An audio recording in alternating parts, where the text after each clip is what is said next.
I think I found something, Rover.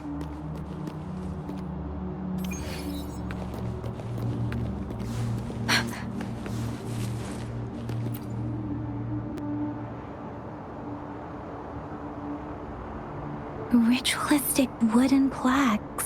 Why are they here? These plaques are usually placed in ancestral shrines, and they seem to belong to a different time. I remember reading about something like this. People held large-scale ancient rituals periodically in their villages, driven by certain beliefs. I see. Let's check somewhere else.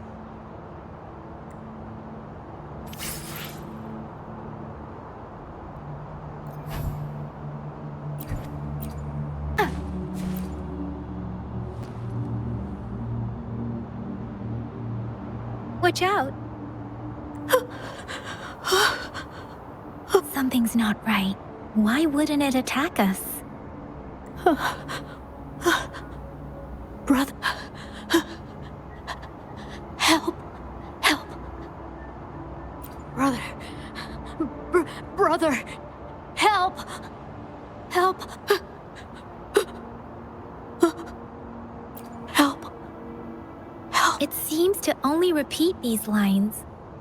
This is not a common tacit discord. Tacit discords attack other living beings because they need to feed on those frequencies to make themselves whole again. When frequencies are scattered and recombined, a new tacit discord is born. This one probably devoured the frequencies of humans, turning the last bits of a human's consciousness into such monotonous mumbles. Are these words the last cries of someone innocent?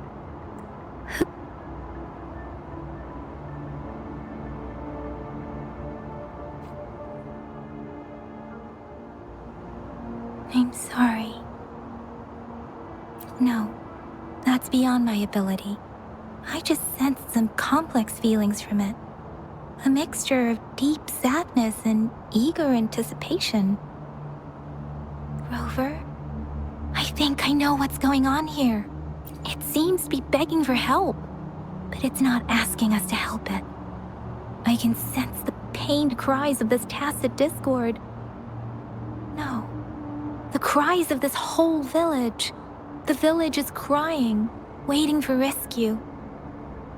Something truly awful must have happened here, and the victims' reverberations still linger. Based on the evidence we've found and the condition of these ruins, that didn't happen all too long ago. I can still feel it in the streams. Perhaps the tacit field has kept this village from being discovered. Or maybe someone has been intentionally concealing it. And there must be something we can do.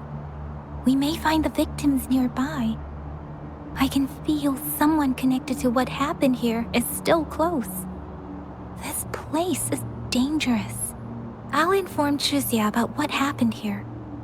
Can we continue our search before the official investigators arrive? Sorry, I know it doesn't sound very convincing. It's just a hunch of mine, and I don't have any evidence to back it up. Thank you, Rover. Please stay vigilant. As for the little one here, let's leave it be.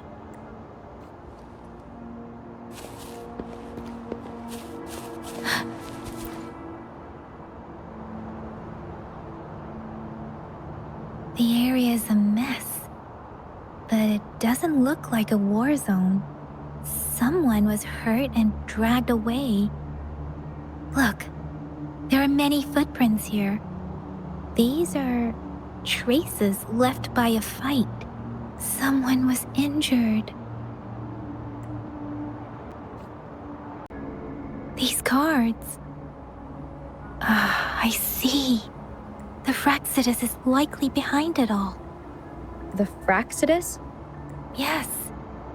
I don't know much about the Fraxidus, but as an outrider, I've worked on related cases. It's a group of extremists obsessed with fusing humans with tacit discords. They've caused terror attacks of various scales around the world. Fusing humans? and tacit discords. We've seen signs of their presence in Jinzhou, left by lower-ranked members called artificers. Above the artificers are the overseers, leaders with eerie abilities and unknown intentions. They pose a far bigger threat. No one knows their true intentions. Some members speak of world destruction, while others claim they seek eternal power. And there is one particularly insane overseer. He's crazy even by Frexidus standards. A man who sees no order and revels in destruction.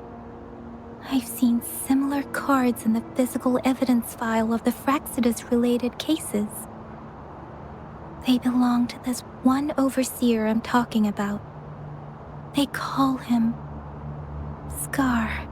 If he's responsible for what happened to these villagers, who knows what kind of cruel and twisted atrocities he's capable of?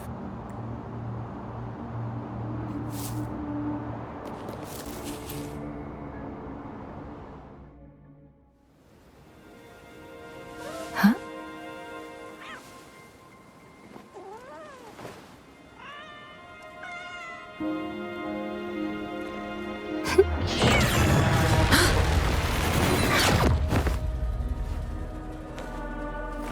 Guess you won't need my self-introduction. Oh, I spent so much time on it.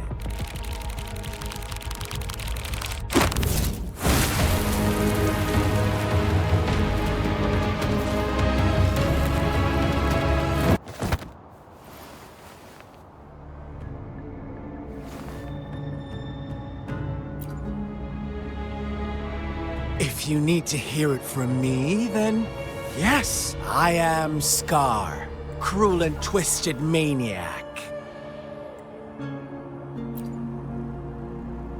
We deserve a meeting free of such disturbances, don't you agree?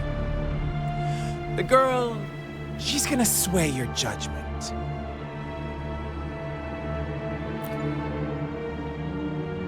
Don't worry. I don't plan to make you hate me just yet. She is safe now. Well, let's just enjoy our time together for the moment. Forget about that irrelevant person, will you? I have a lot to share with you.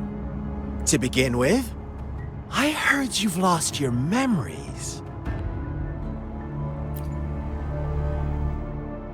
So, it's true. That makes sense, given how fragile you were when you woke up. Or I would have questioned the authenticity of those rumors. So you noticed. Oh, I am flattered. No need to be so on edge.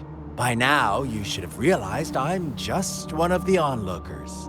But out of all the onlookers, I'm the only one who came forward to meet you with absolute honesty.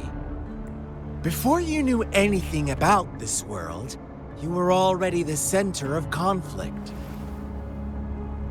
You are the unknown variable we've been waiting for. Forces have been fighting for possession over you.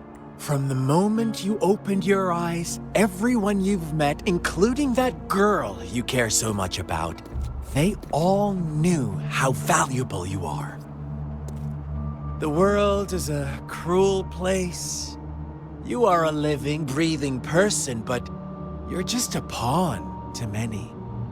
That's why I'm here, because I see you as a dear friend, and I want to tell you the truth. But truth hurts sometimes.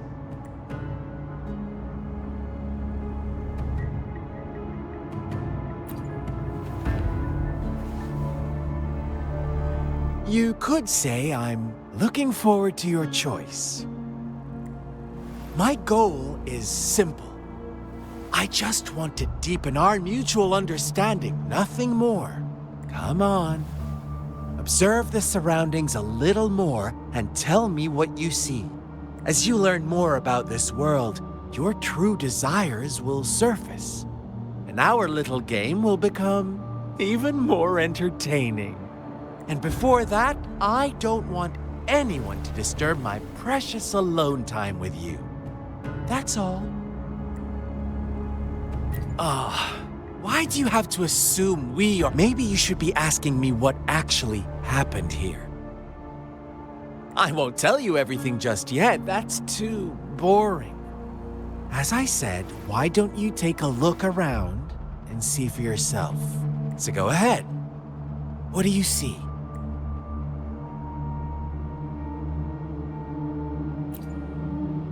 Bravo! Didn't think you'd catch on to that. Now, what is the conclusion you've drawn?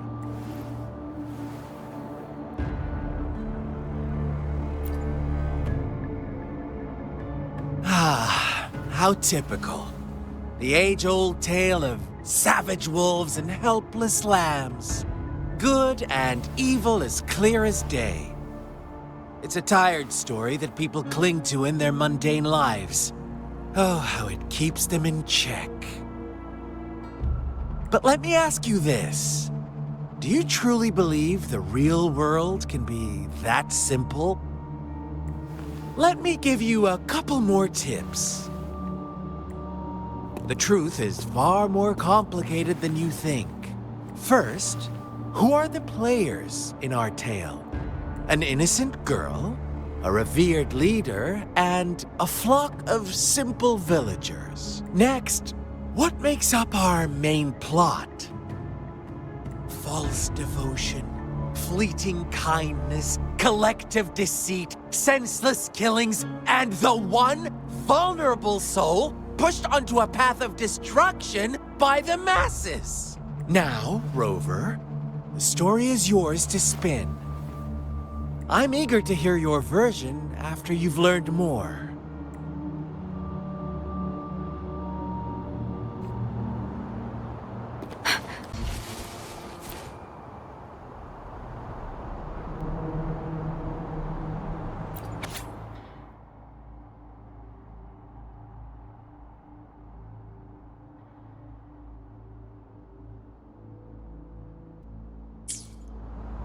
Our story begins here.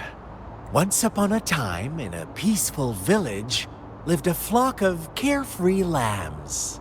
In the day, they toiled for food, and when evening fell, they sought refuge from the looming threat of wolves. Fables, stories told and retold through the ages. The ancient art of conveying hidden truths through fiction.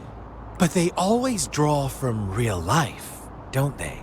The same story gets told by many, and each person brings their own spin, their own focus. Whatever you learn from it is just one of countless different interpretations. Like us now, caught in a carefully crafted plotline, a scheme I had no hand in. This village marks the beginning of my story with Jinzhou. So that magistrate led you here to meet me. Such a clever move on her part.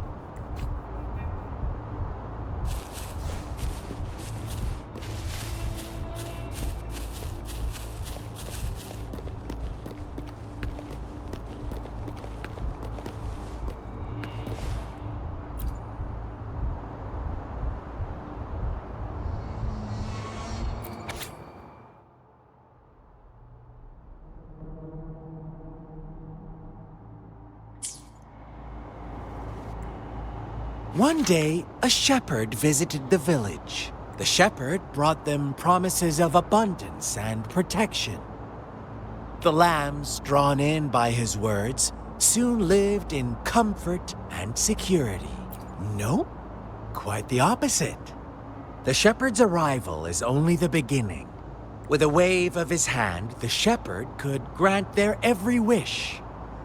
His flock obeyed, bowing their heads, pleading for better food and shelter. They no longer had to struggle for survival, as their once meager lives were replaced with endless luxury.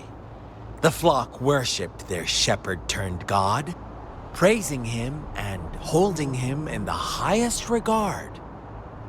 What's wrong? Does my story make you uncomfortable? Imagine you were one of those lambs, facing irresistible temptation and pressure from your peers. Wouldn't... Oh, so we agree already. You are right. But the world we live in falls short of our ideals. The shepherd still reigns, and the lambs have grown complacent. It's up to the two of us to make that ideal world our...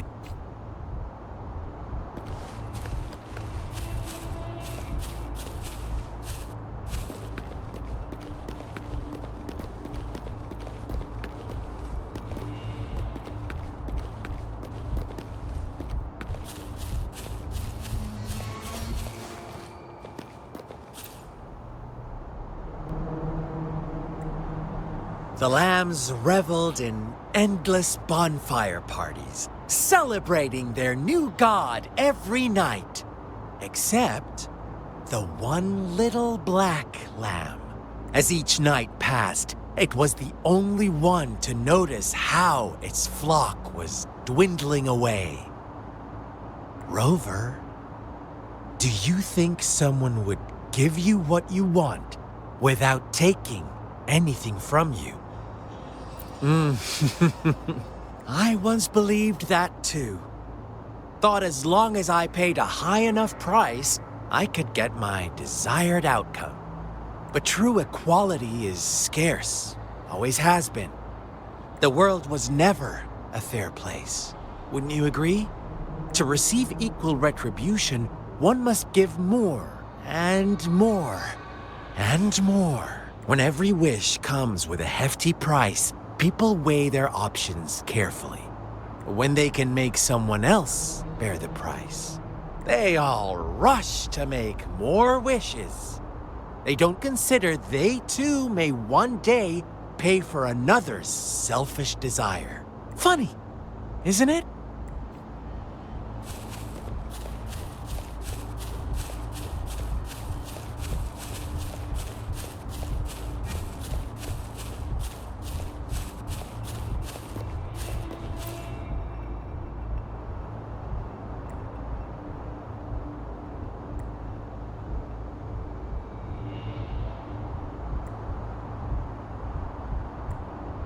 Later, the shepherd openly blamed the black lamb for the flock's decline.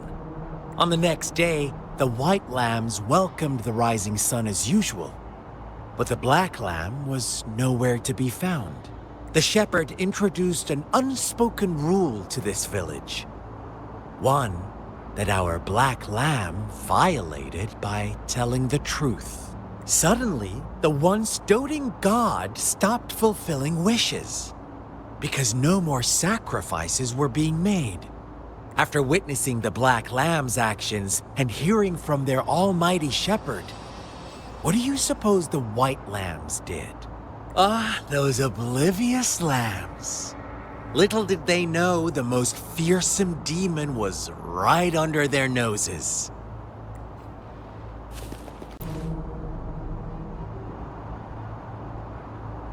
Well done.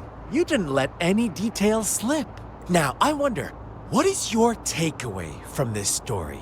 Answer me and I'll reveal the truth of what happened. Who was the real culprit behind the diminishing number of lambs? Brilliant answer. You saw past the obvious. The true culprit was not the shepherd, but the white lambs who chose to follow his rules. The shepherd never forced them into anything. He merely presented a choice, a possibility. No one would have been killed if they simply refrained from making those wishes.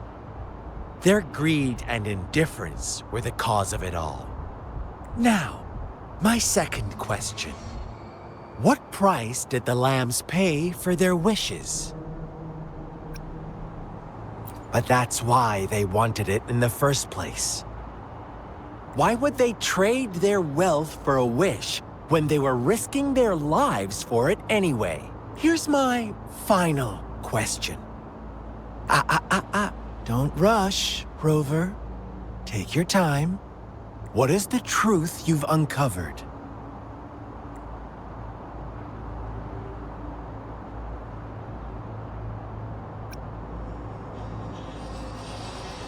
The shepherd was granting wishes by sacrificing the lives of lambs. The flock never found out about it. They were deceived to believe the black lamb was the culprit.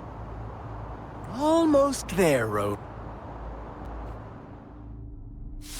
Little lambs cowered and huddled in their village, terrified of the relentless wolf packs. Until a shepherd arrived, bearing the gift of wishes and providing shelter and sustenance. Slowly, the shepherd gained control over the flock, and the lambs lived contented lives. But this is not the end of our story. The shepherd found the solitary black lamb in his flock and offered to grant any wish it desired. In exchange, he wanted one of its companions as a sacrifice. The black lamb refused, and it was shunned by its flock, left without shelter or sustenance. After the black lamb's exile, more lambs continued to vanish.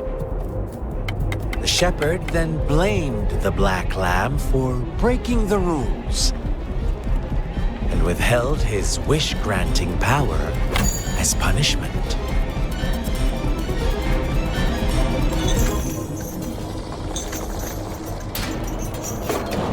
From the very beginning, the lambs knew the risk of making wishes.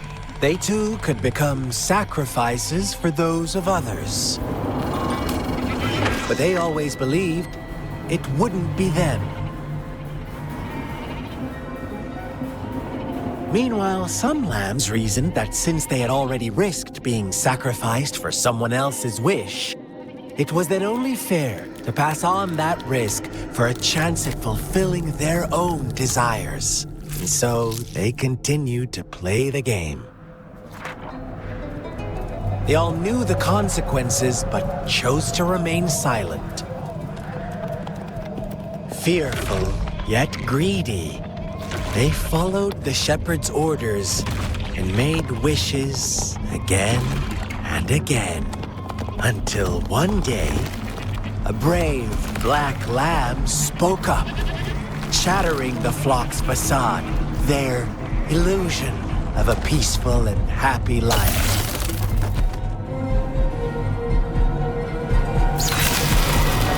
Black lamb got in their way, and that of the shepherd's greedy pursuit, sparking hatred in their hearts.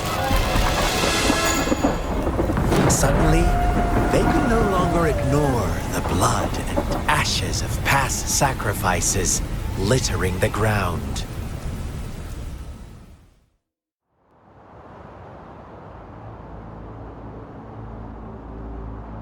How do you like my story, Rover? What really happened here? I suppose you already have it figured out?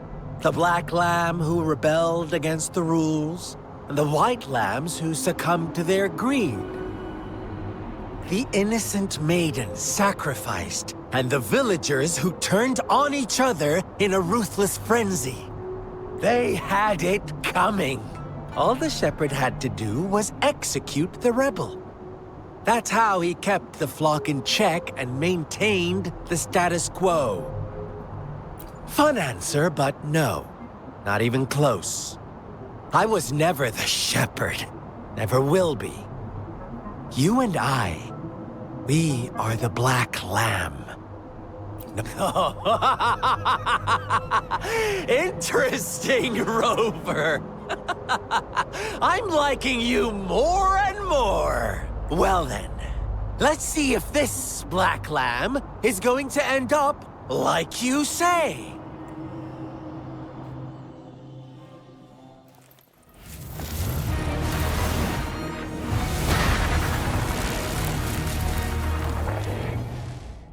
Welcome to the realm of endless chaos. Now is your time to think, Rover. What is the right path Oh, you found us already. Shake and shiver, blink an eye. A flock of lambs comes passing by. Fleece of white, black, and red. Who's the sweetest one ahead? Watch out, my dear. Your pioneers are lying at your feet. Don't look back. Don't rush. One slip and you'll shatter to pieces. Wooly senses. Such speed. Such brutality. Can't you see? We are kindred spirits after...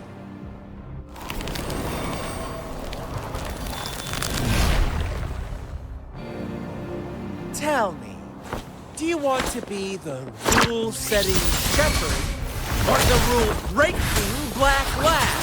If a sane person manages to survive in a realm of lunatics, would you call them the last one of reason or the sole apostle? Think about it. The shepherd is not the preordained embodiment of truth. Once he is gone for good, the black lab can reclaim the trust of its herd. Then, eventually, there will be none left to be victims or aggressors! Rover! Such a pesky girl.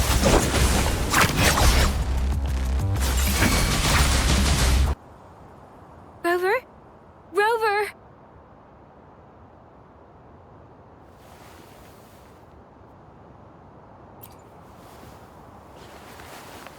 I shattered Scar's illusion. That should have injured him. Oh! Should I thank you for showing me mercy? Stay away from her!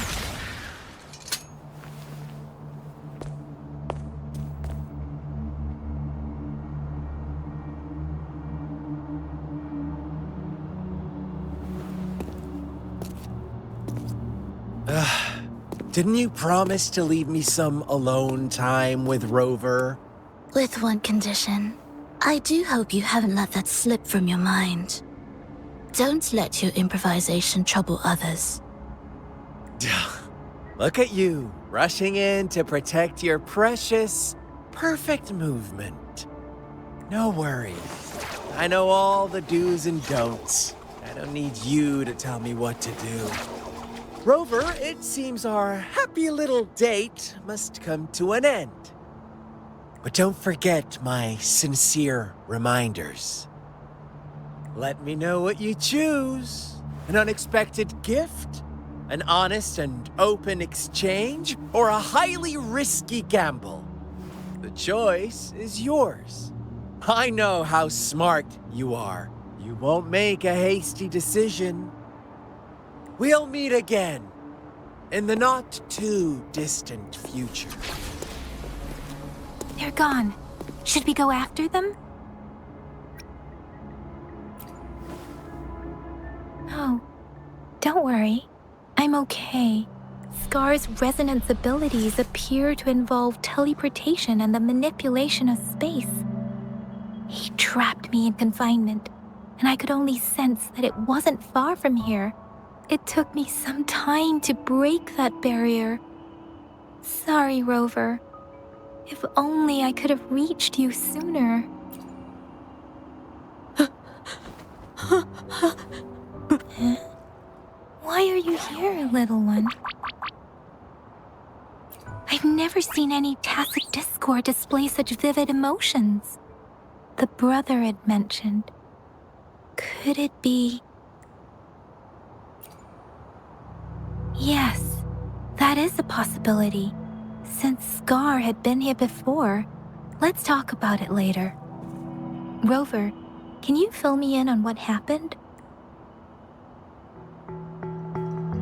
It seems all the tragedies in Tea Tree Village were linked to that ritual. Making up stories based on real life to support his twisted beliefs? That does sound like something he might do. We cannot take his words for granted. Now, we must locate where the ritual took place and see for ourselves.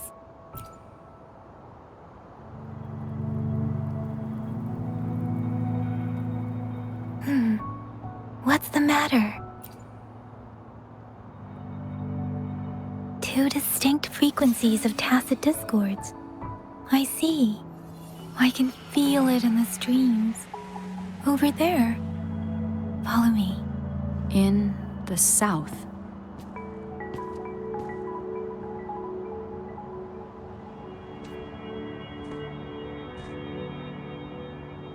They are unharmed. Please rest assured. As you anticipated, Scar did not try to kill them. Yes, I stayed out of it like you asked. Is everything all right on your end? Please be sure to stay safe, my lady. Rover, do you still have the plaque we found earlier? The one broken in half? Yes, as I thought. I just felt a similar vibration from that direction. Please follow me. It's the missing half. We can piece them together now.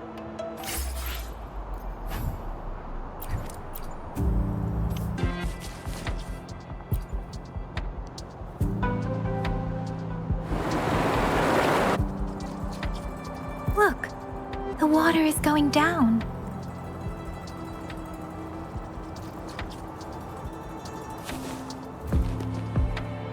I can't believe it. There is such a big opening down here. How odd. This soaked in water, but everything is dry here. That tree. It's stunning. It's almost eerily enchanting. Please, save us. Are you trying to tell us about...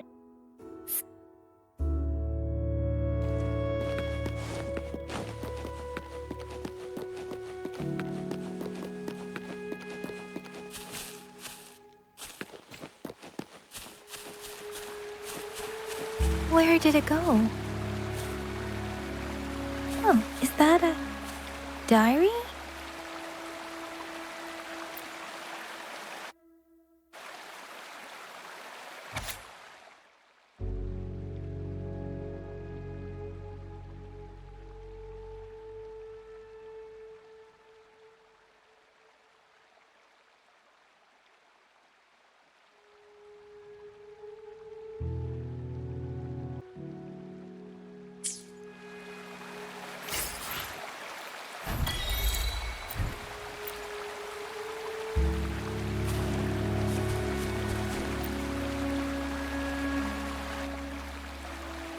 That girl just wanted to save her village.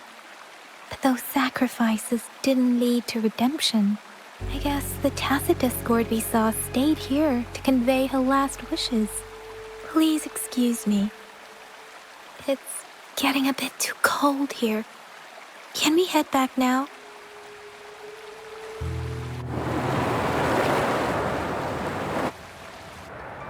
Sorry, Rover. I didn't feel comfortable down there. The air was heavy in that place, without any wind to speak of. But I could still feel so many emotions and desperate cries for help. I couldn't handle it. The villagers were a complex mix of emotions. Hope, resentment, and despair. What was the diary's owner longing for? Was it the peaceful life she once had? Or did she miss her only family? The person who pushed her towards such a tragic end? My apologies. I got lost in thoughts again. I wish I could say such tragedies won't happen again. But I still lack the confidence to make that claim. It was tragedies like this that made me want to become an outrider. To become someone with the strength to stop them from ever happening again. I cannot stop the lament, but at least I should do everything in my power to help those affected by it. Really? Thank you, Rover. Dwelling on it won't do us any good. Let's go. I'll compile a report on what happened here. Yes, let's go back. Together,